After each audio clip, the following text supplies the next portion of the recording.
तो hello students, हमारा NCERT discussion series में आज इन्फ्लोरेसेंस होने वाला है। इसके पहले के टॉपिक्स हम डिस्कस कर चुके थे। तो आइए इन्फ्लोरेसेंस के बारे में जानते हैं। इन्फ्लोरेसेंस एनसीईआरटी के मुताबिक क्या है, एनसीईआरटी क्या कह रही है अकॉर्डिंग टू इन्फ्लोरेसेंस।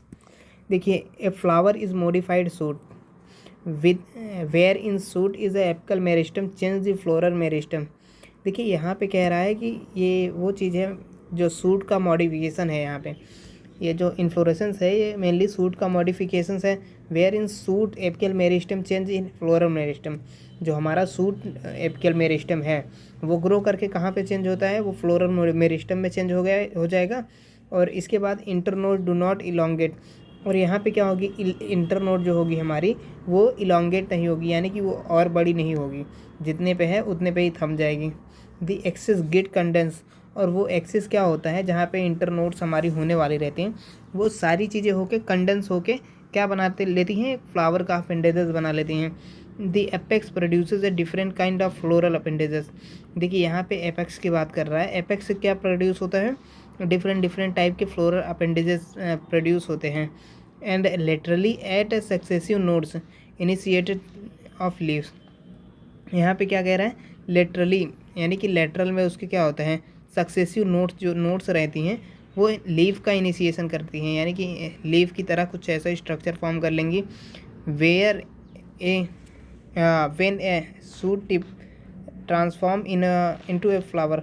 और हमारी जो सूट टिप रहेगी वो किस में ट्रांसफॉर्म हो जाएगी, वो हमारे फ्लावर में ट्रांसफॉर्म हो जाएगी, वो हमारा फ्लावर फॉर्म कर लेगी। एंड इट ऑलवेज सॉलिटरी, और ये हमेशा सॉलिटरी रहेगा। And arrangement of the flower on the floral axis termed as inflorescence. देखिए, यहाँ पे क्या बात कर रहा है कि जो अरेंजमेंट होती है फ्लावर की फ्लोरल एक्सिस पे, उसे हम इन्फ्लोरेसेंस का नाम देते हैं। इन्फ्लोरेसेंस हो गया हमारा depending on the whether apex develop into a flower. तो ये इस बात पे डिपेंड करता है कि अपेक्स कहाँ डेवलप हो रहा है। देखिए, यहाँ पे लिख रहा है depending on whether apex get develop into a flower और कंटिन्यू ग्रो। जो हमारा अपेक्स होता है वो फ्लावर में डेवलप होता है या वो फर्दर ग्रोथ दिखाएगा। Two major type of inflorescence called the racemose and cymose. हमारे पास दो मेजर इन्फ्लोरेसेंस होते हैं, पहले को हम रेसिमोस कह दे रहे हैं, दूसरा हमारा साइमोस हो गया। ये दो टाइप के मेनली हमारे हो गए इन्फ्लोरेसेंस।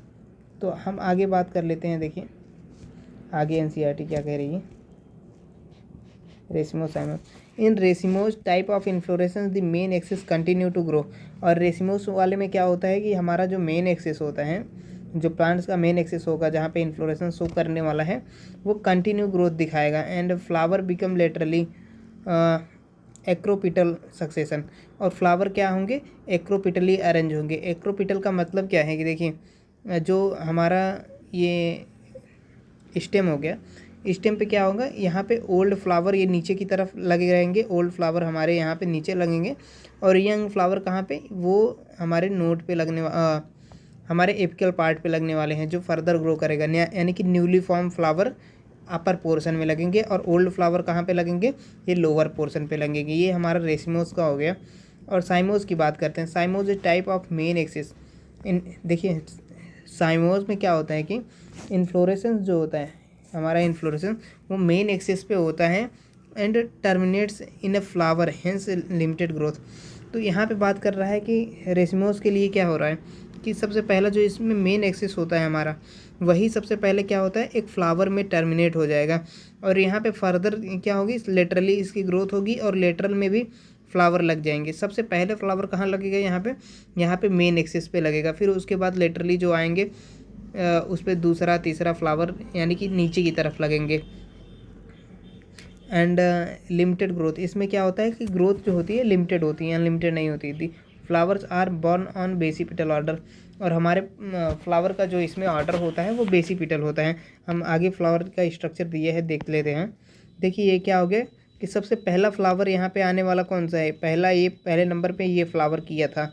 फिर उसके बाद क्या है, लेटरली, जो लेटरल में ग्रोथ हुई है, दूसरे नंबर पे ये फ्लावर आया था सेकंड नंबर पे। और सबसे लास्ट में कौन सा फ्लावर किया, ये वाला, ये थर्ड नंबर पे इसे हम कर देते हैं। तो कुछ ऐसा मतलब ये जनरेट करेगा अपने आप को फ्लावर को। और देखिए हर जगह फ्लावर हो गया तो ये क्या होगा कि आगे से ग्रोथ नहीं कर पाएगा, इसकी ग्रोथ क्या हो गई, लिमिटेड हो गई ये ग्रोथ। तो ये बात हो गई हमारी। अब बात करते हैं फ्लावर की। The flower is a reproductive unit of the angiosperm. और हमारा फ्लावर क्या है, रिप्रोडक्टिव यूनिट है एंजियोस्पर्म की। It meant for sexual reproduction. और ये बना किसके लिए होता है, सेक्सुअल रिप्रोडक्शन के लिए ये बना होता है। A typical flower has a 4 different kind of whorl. और एक टिपिकल फ्लावर में देखते हैं तो इसमें कितने टाइप के वर्ल होते हैं, 4 टाइप के वर्ल होते हैं। और इन वर्ल को आगे हम देखने वाले हैं। देखिए यहाँ पे कह रहा है arrange in successive on the swollen end of the stalk और पेडिसल। तो यहाँ पे क्या कर रहा है, अरेंजमेंट इसकी जो होती है, arrange successfully on swollen end on the stalk और पेडिसल। देखिए यहाँ पे अरेंजमेंट की बात कर रहा है कि जो यहाँ पे सेलोवेन पार्ट होता है, यानी कि ऊपर की बात कर रहा है, ओवरी की बात हो रही है। ओवरी थैलमस पे ओवरी अरेंज होगी, तो ऊपर का जो सेलोवेन पार्ट होगा उसे हम थैलमस या रिसेप्टिकल कहेंगे। यानी कि मान लीजिए ये हमारा क्या हो गया, ये हमारा एक स्टेम हो गया। स्टेम में ऐसा कुछ फूला सा स्ट्रक्चर रहेगा, तो उसकी बात कर रहा है। ये सेलोवेन थोड़ा हो गया, यानी कि फूला हुआ रहेगा। और यहाँ पे क्या होंगे, स्टाक पे, ये स्टाक यानी कि ये जो डंडी की तरह दिख रहा है, ये लॉन्ग सा हार्ड, ये क्या हो गया स्टाक, ये इसको पेडिसल बोल रहे हैं। इसके ऊपर क्या हो रहा है, एक सेलोवेन पार्ट हमारा अरेंज हुआ है। और फर्दर इसी पे हमारे फ्लावर्स लगने वाला है, इसी पे फ्लावर्स की सारी चीज़ें हमारे अरेंज होंगी। तो इसकी बात कर रहे हैं। देखिए यहाँ तक हो गया। इसके बाद देखते हैं, इसे थैलमस या रिसेप्टिकल कह देंगे। And the calyx, corolla, androecium and gynoecium. देखिए 4 पार्ट की बात जो कर रहा था, ये 4 पार्ट्स यही हैं, calyx, corolla, androecium and gynoecium are arrange, ये अरेंज होते हैं किस पे, थैलमस पे अरेंज होते हैं। Calyx and corolla are accessory organ. जो हमारे कैलिक्स और कोरोला होते हैं ये एसेसरी ऑर्गन की कैटेगरी में रखे जा रहे हैं। And androecium and gynoecium is a reproductive unit.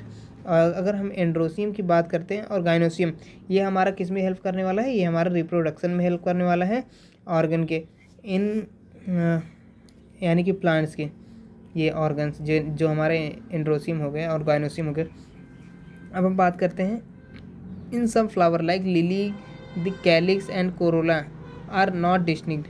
अगर हम लिली की में बात करते हैं, इसमें कैलिक्स और कोरोला अलग नहीं होते हैं, इसमें एक ही में होते हैं। और उसे कैलिक्स कोरोला एक साथ में होंगे, तो इस टर्म को क्या कहेंगे, पेरियांथ कहेंगे। पेरियांथ आपको याद रखने की चीज़ है, पेरियांथ को थोड़ा ध्यान से याद रखिएगा। इस टर्म को कैलिक्स कोरोला, और ये किससे मिलके बने होते हैं, ये टेपल से मिलके बने होते हैं। यानी कैलिक्स कोरोला की जगह एक है अलग स्ट्रक्चर रहता है, उसे हम टेपल कहते हैं। And when a flower has a both androecium and gynoecium. जब एक फ्लावर के पास दोनों होते हैं तो इसे बाईसेक्सुअल कहते हैं। एंड्रोसियम और गाइनोसियम दोनों चीज़ें प्रेजेंट होंगी तो इसे हम बाईसेक्सुअल कहेंगे। A flower have either only one, देखिए a flower having either only stamen और ओनली कार्पल इसे यूनिसेक्सुअल। एक फ्लावर के पास देखिए या तो मेल पार्ट रहेगा या फीमेल पार्ट रहेगा, दो में से कोई एक है, तो इसे हम क्या कहने वाले हैं, इसे हम कहने वाले हैं ये यूनिसेक्सुअल है। अगर दो के दोनों एंड्रोसियम गाइनोसियम दोनों प्रेजेंट हैं तो उसमें हम क्या कहेंगे, उस केस में ये बाईसेक्सुअल हैं। देखिए यहाँ पे आप सिमेट्री की बात कर लेते हैं। सिमेट्री, द फ्लावर में भी एक्टिनोमॉर्फिक। एक्टिनोमॉर्फिक का मतलब क्या होता है, ये एक्टिनोमॉर्फिक का मतलब होता है रेडियल सिमेट्री। इसका सिंबल ऐसा होता है, इसका सिंबल ऐसा हो गया, ये रेडियल की सिमेट्री शो कर रहा है। और जाइगोमॉर्फिक का सिंबल कुछ परसेंटेज की तरह होगा हमारा, परसेंटेज वाला सिंबल क्या हो गया हमारा, जाइगोमॉर्फिक हो गया। देखिए एंड एक्टिनोमॉर्फिक की बात हो गई। अब हम बात करते हैं जाइगोमॉर्फिक। जाइगोमॉर्फिक यानी कि बाइलेटरल, यानी कि फ्लावर को अगर किसी भी एक्सिस में काटते हैं तो वो 2 प्लेन में फर्दर डिवाइड हो जाएगा। और उस फ्लावर को 2 प्लेन के अलावा हम अलग अलग प्लेन से और नहीं डिवाइड कर सकते हैं इक्वल हाफ में, यानी कि उसकी मिरर इमेज बननी चाहिए। तो वो कंडीशन हमारी बाइलेटरल है, या इसे जाइगोमॉर्फिक भी कहते हैं। देखिए इसके आगे बात करते हैं, when a flower can be divided into 2 equal radial halves in any radial plane passing through the centre. तो यही बात कर रहा है, किसी भी फ्लावर को अगर हम देखते हैं तो वो दो इक्वल हाफ्स में डिवाइड होगा और मेन सेंटर से पास होना चाहिए, it is called the actinomorphic, और इसे हम एक्टिनोमॉर्फिक कहेंगे। यानी कि अगर हम एक फ्लावर लेते हैं, एक गोल सा स्ट्रक्चर मान लीजिए, कुछ ऐसा साइकिल सा स्ट्रक्चर लेते हैं और इसको हम कितने भी प्लेन से डिवाइड करते रहें, कितने भी प्लेन से, यानी कि ये इक्वली क्या है कि एक ही सेंटर से पास होनी चाहिए सारी चीज़ें, तो ये हमारा एक्टिनोमॉर्फिक की कैटेगरी में आएगा। यानी कि रेडियल, ये कितने भी प्लेन से, मतलब इसे काउंट नहीं कर सकते हैं जितने प्लेन से ये डिवाइड हो जाएगा। एंड ये चीज़ें कहाँ मिलती हैं? मस्टर्ड, धतूरा, chilli, and when divided into two similar halves, और ये जब दो सिमिलर हाफ्स में डिवाइड होता है तो इसे क्या कहते हैं? वर्टिकल प्लेन में इसे हम कहेंगे जाइगोमॉर्फिक कंडीशन, जाइगोमॉर्फिक। और जाइगोमॉर्फिक में है हमारा पी, गुलमोहर, बीन, कैसिया, ये सारे एग्जाम्पल हो गए हमारे जाइगोमॉर्फिक में।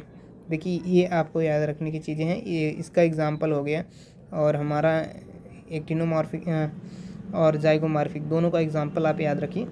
And A flower is asymmetric, irregular, cannot be divided into two similar halves in any vertical plane through the center is canna।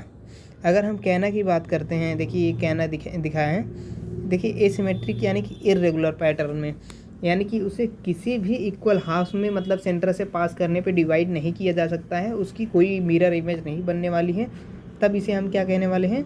तब इसे हम कहेंगे कि ये एसिमेट्रिक है, इसकी कोई सिमेट्री नहीं बन रही है। अब हम बात कर लेते हैं, देखिए फ्लावर में, ये फ्लावर में भी ट्राइमेरस, टेट्रामेरस और पेंटामेरस। अगर हम फ्लावर की बात करते हैं, या वो ट्राइमेरस कंडीशन में हो सकता है, या टेट्रामेरस में हो सकता है, या पेंटामेरस में हो सकता है। ये कंडीशन की बात हो गई, ट्राई, टेट्रा एंड पेंटा।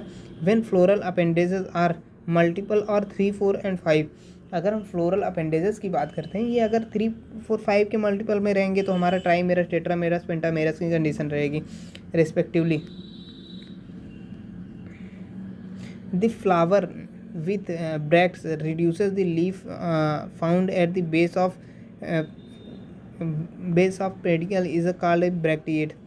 देखिए यहाँ पे ब्रैक्टिएट का सेंस क्या निकल रहा है? यहाँ पे ये कह रहा है ब्रैक्टिएट का मतलब जो फ्लावर रहेगा हमारा, फ्लावर में नीचे की तरफ जो, देखिए अगर हम गुलाब के फूल को देखते हैं तो उसके जो पिंक कलर सराउंड में रहता है वो कोरोला का पार्ट हो गया। कोरोला के बाद जो नीचे का पार्ट होता है, यानी कि जो कलरफुल नहीं रहता है, और उसमें ऐसा लगता है कि छोटी छोटी पत्तियाँ निकली होती हैं। रोज़ के फ्लावर में एग्जांपल ले लीजिए, तो छोटी छोटी पत्तियों की तरह रहता है, ग्रीन स्ट्रक्चर रहता है, लेकिन वो हमारे क्या होता है, वो हमारे फूल की पंखुड़ियों की तरह ही लगता है, लेकिन वो ग्रीन कलर रहता है और उसमें से कोई महक आती नहीं है।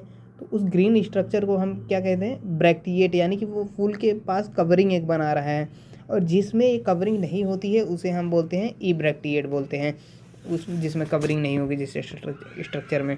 और देखिए इसी स्ट्रक्चर की बात कर रहा है, ये कुछ इस टाइप का, मतलब जो स्ट्रक्चर है कवरिंग टाइप का बना रहा है, फॉर्म कर रहा है, ये कुछ फ्लावर्स में होता है। And based on the position of calyx, corolla and androecium respect for ovary on thalamus. देखिए यहाँ पे आप कुछ चीज़ों की बात कर रहा है, कैलिक्स, कोरोला, एंड्रोजियम के रेस्पेक्ट में बात कर रहा है ओवरी की, ओवरी जो कि थैलमस पे अरेंज है। थैलमस यानी कि बेसल पार्ट, ये वाला हमारा थैलमस हो गई, ये वाली पार्ट ओवरी हो गई। ये वाइट वाला जो पार्ट दिख रहा है हमें बीच में, ये देखिए ये वाला पार्ट जो ये दिख रहा है, ये वाइट वाइट, ये हमारा ओवरी हो गई, ये भी ओवरी है, ये भी बीच का ओवरी है, और यहाँ पे क्या है? ये अंदर की तरफ है। तो इसको हम देखते हैं इसके बेसिस पे क्या होने वाला है। The flower are describe as a hypogynous, perigynous, epigynous. और इसके बेसिस पे हम फ्लावर को क्या कहेंगे? हाइपोगाइनस। हाइपोगाइनस यानी कि जो फ्लावर में, जिस फ्लावर में अरेंजमेंट कहाँ रहने वाली है? ओवरी हमारी, देखिए ये हाइपोगाइनस की कंडीशन यहाँ पे दिखाया है, पहला ए वाला हाइपोगाइनस है, ये ओवरी सुपीरियर होने वाली है। और पेरीगाइनस में क्या होगा हमारे?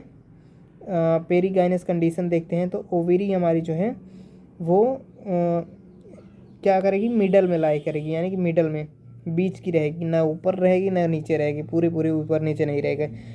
और जो हमारा इपीगाइनस है उसमें ओवरी क्या रहेगी? इन्फीरियर रहेगी, यानी कि अंदर की तरफ ढकी हुई रहेगी। तो इन्फीरियर में इपीगाइनस की कंडीशन आ जाती है। और बी और सी देखिए ये पेरीगाइनस के एग्जाम्पल हैं, इसमें सुपीरियर ओवरी है।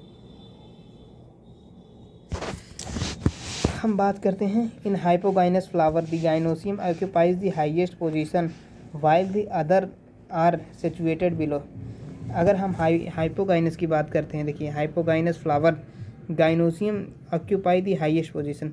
गाइनोसियम यानी कि ओवरी की बात कर रहे हैं, तो ये गाइनोसियम क्या हो गया कि ये हमारा ओवरी का पोर्शन हो गया। देखिए ये हमारा ओवरी का पोर्शन हो गया, यहाँ पे ओवरी लैंड करती है, ये पोर्शन हो गया, और ये स्टाक का इसका जो पोर्शन हो गया, इन तीनों पोर्शन को मिला के हम गाइनोसियम बोल रहे हैं, और ये वाले पोर्शन को हम खाली ओवरी बोल रहे हैं भाई। तो मेनली हम ओवरी की ही बात करते हैं, तो गाइनोसियम देख लेते हैं। देखिए यहाँ पे कहेंगे हम hypogynous while the other part situated below, और अदर पार्ट्स क्या होते हैं, इसके नीचे सिचुएटेड होते हैं, किसके, हमारी ओवरी के या गाइनोसियम के नीचे।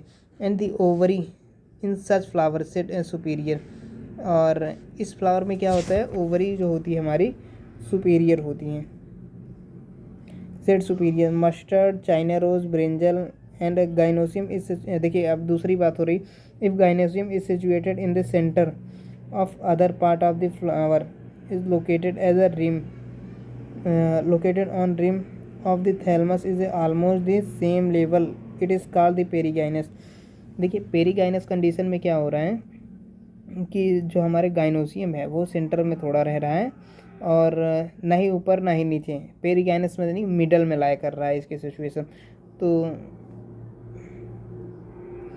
और इसके आगे बात करते हैं, ovary here said to be half inferior, और इसमें क्या रहने वाली है, हमारी ओवरी हाफ इन्फीरियर रहने वाली है, यानी कि ना ही पूरा ऊपर ना ही पूरे नीचे, यानी कि हाफ इन्फीरियर।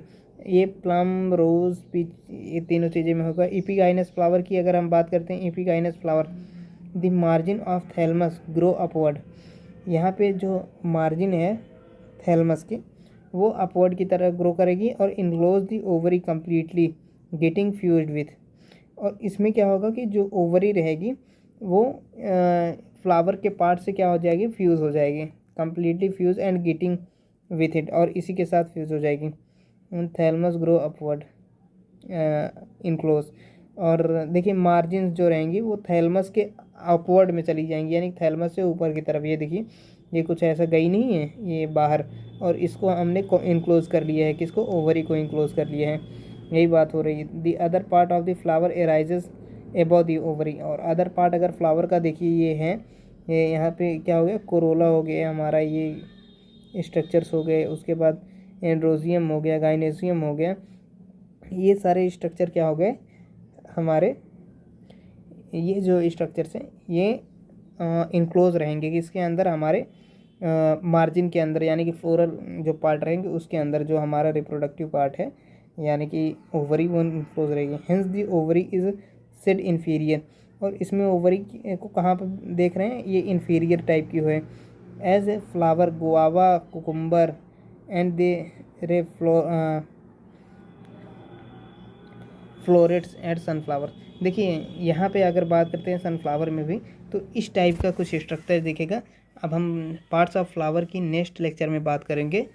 मुझे आशा है आप सबको सारी चीज़ें समझ में आ गई होगी, सारी लाइन समझ में आ गई होगी। Thanks for watching. अगर कोई चीज़ ना समझ में आई हो कमेंट कर दीजिएगा।